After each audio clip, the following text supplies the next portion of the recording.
बिस्मिल्लाहिर्रहमानिर्रहीम। अस्सलाम वालेकुम। मैं हूँ मियाँ अब्बास का एडवोकेट और आप देख रहे हैं मेरा यूट्यूब चैनल लीगल हैंड। आज जो मैं आप लोगों के साथ एक इंफॉर्मेशन शेयर करना चाहता हूँ, वो ये है कि अगर कोई शख्स, कोई मर्द, कोई अपनी बीवी को, अपनी वाइफ़ को, अपनी औरत को तलाक देना चाहता है, तो क्या आया कि वो बगैर सोचे समझे तलाक देने से उस पर कोई मामला बढ़ सकते हैं, वो किसी ऐसे मसाइल में मुब्तला हो सकता है, यकीनन हो सकता है। तो क्या है कि तलाक देने से पहले यकीनन सोच समझ कर फैसला कुछ करना चाहिए कि आया कि तलाक देने से क्या-क्या उसको मसाइल से दो-चार होना पड़ेगा। नंबर है कि सबसे इम्पोर्टेंट जो है वो है बच्चों का फ्यूचर। बच्चों का फ्यूचर जो है वो ख़राब हो सकता है, एक्सपाइल हो सकता है, तबाह हो सकता है। अगर औरत तलाक लेती है तब भी बच्चों पर बुरे असरात आएँगे, अगर मर्द लेता है तब भी आएँगे। तो क्या है, मर्द के लिए क्या है कि वो बच्चे जो हैं वो बच्चे जो है उससे क्या है कि वो दूर हो जाएँगे। बच्चे यकीनन वो माँ के पास ही जाएँगे, उसकी माँ की ही कस्टडी होगी। अदालत में अदालत भी माँ को ही कस्टडी का जो है हक देती है, मर्द को नहीं। कुछ ऐसी है हक़ हज़ानत के हवाले से कि जहाँ मर्द को वो बच्चों की हज़ानत का मामला होता है, लेकिन ये बहुत रेयर कम होते हैं। तो क्या है कि सबसे पहले तो बात आ गई कि बच्चे जो हैं वो बीवी के पास चले जाएँगे।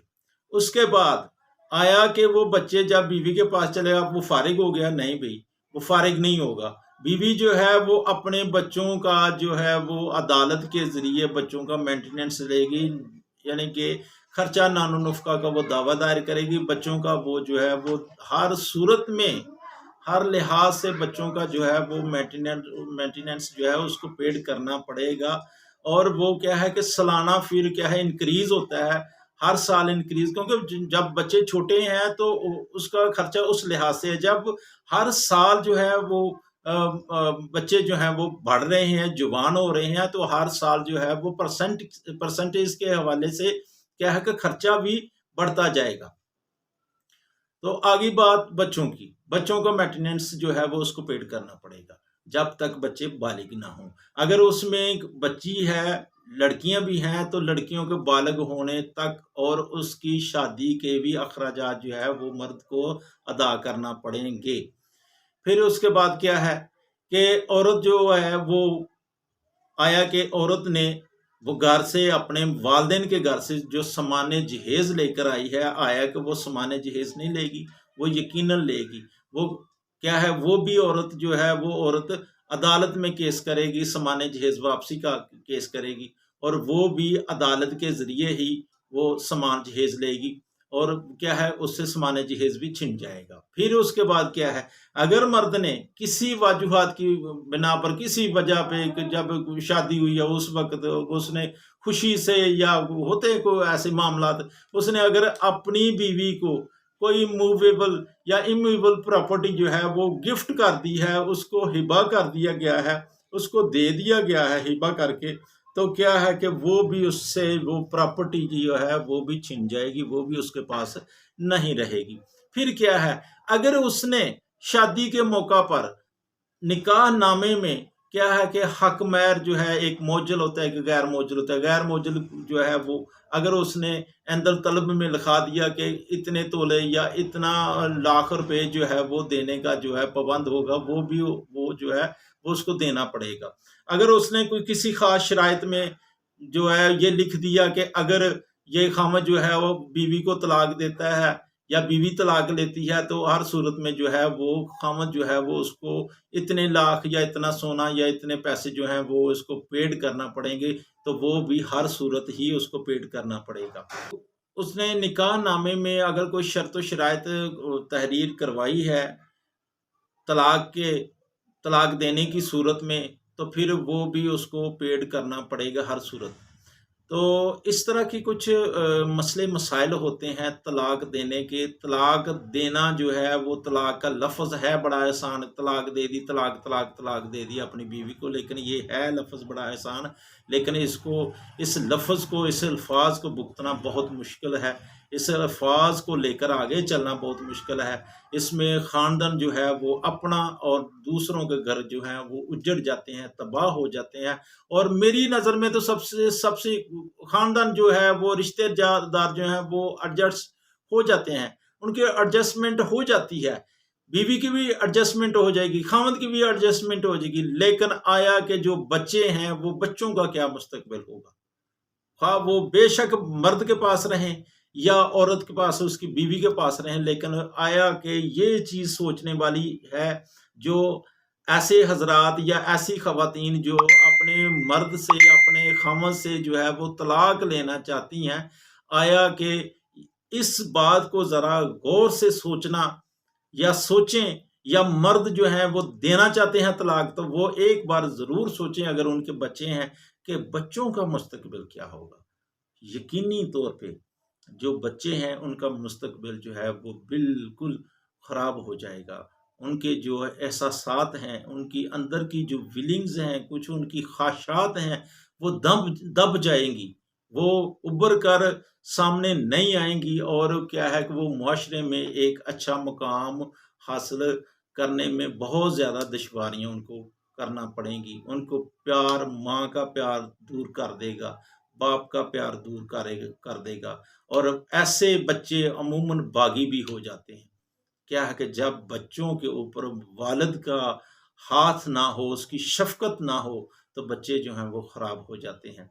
तो मेरी तो ये बात है, अपने व्यूअर्स के हवाले से बात कर रहा हूँ सभी दोस्तों को जो मेरी बात को सुन रहे हैं, देख रहे हैं, कि तलाक देने से पहले एक पॉइंट को सिर्फ़ सोचें, आया कि आपके बच्चों का मुस्तकबिल क्या होगा?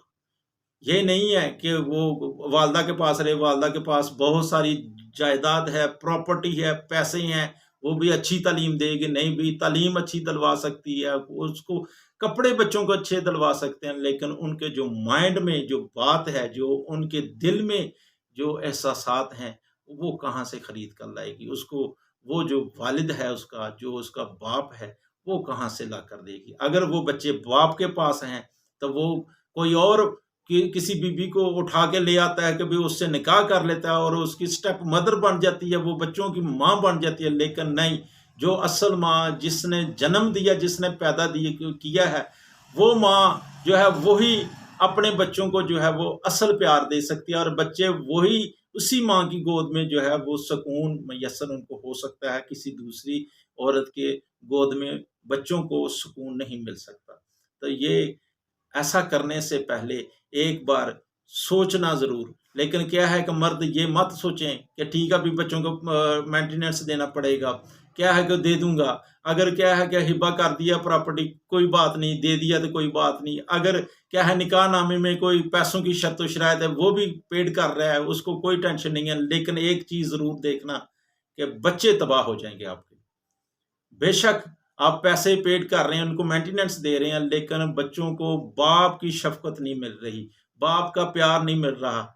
माँ भी जो है वो उस तरह से प्यार नहीं कर सकेगी। कुदरती तौर पे होता है जब बच्चे, माँ और बाप जो हैं वो बच्चों पे दोनों दोनों जो हैं वो उन पे शफ़क़त का हाथ ना रखें, तो बच्चों में जो है वो उनके अंदर की जो फीलिंग्स होती हैं, फीलिंग्स ऑफ पावर्स होती हैं, जो उनकी ख्वाहिशात जो होती हैं, वो उभर कर सामने नहीं आएँगी।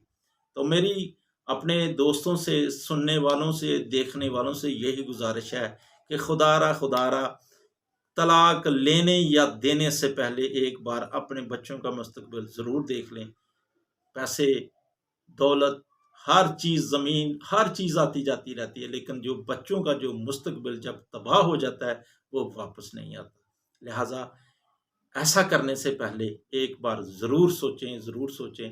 और मुझे उम्मीद है कि अगर आप लोगों ने ये मेरी वीडियो देखी या सुनी है, तो यकीनन आप लोग सोचेंगे और अच्छा फ़ैसला करेंगे। तो मेरी दुआ है कि अगर ऐसे मामलात पैदा होते हैं, तो अल्लाह ताला उनके दोनों मियाँ-बीवी के दिल में ऐसी बातें डाल दें कि वो घर के मामलात घर के अंदर ही वो उसको सॉल्व कर लें, उसको बाहर ना लेकर जाएँ, रिश्तेदारों में ना लेकर जाएँ, दोस्तों में ना लेकर जाएँ वो बातें, या क्या है, अदालतों में ज़लील ख्वार ना हों। मर्द भी जो है वो ज़लील ख्वार होता है, वो भी पैसे जो है वो खर्च करता है, वो भी फ़ीसों की सूरत में, किसी और मद में। तो औरत भी इसी तरह वो करती है, लेकिन क्या है, घर दोनों के तबाह होते हैं। और दोनों की घर तबाह होने से जो तबाही का मंबा जिन पर पहाड़ गिरते हैं, वो हैं आपके बच्चे। उन पर असल तबाही आपके बच्चों की होती है, आप लोगों की नहीं होती, बच्चों की तबाही होती है। लिहाज़ा बच्चों का मुस्तकबिल जो है, ये सबसे ज़्यादा प्रेफ़र है। उनको सबसे ऊपर रखें, सबसे ज़्यादा उनको जो है प्रायोरिटी दें। तो मेरी मुझे उम्मीद है कि आप लोग यकीनन इस चीज़ को सोचेंगे। अगर मेरी वीडियो आप लोगों को पसंद आई है, तो अपने कमेंट्स बॉक्स में मुझे कमेंट्स लिखकर यकीनन मेरी हौसला अफ़ज़ाई करें। तो मेरे चैनल को सब्सक्राइब करें, लाइक करें, शेयर करें और बेल आइकन के बटन को ज़रूर दबाएँ। इसी अल्फ़ाज़ के साथ मैं इजाज़त चाहता हूँ। खुदा हाफ़िज़। अल्लाह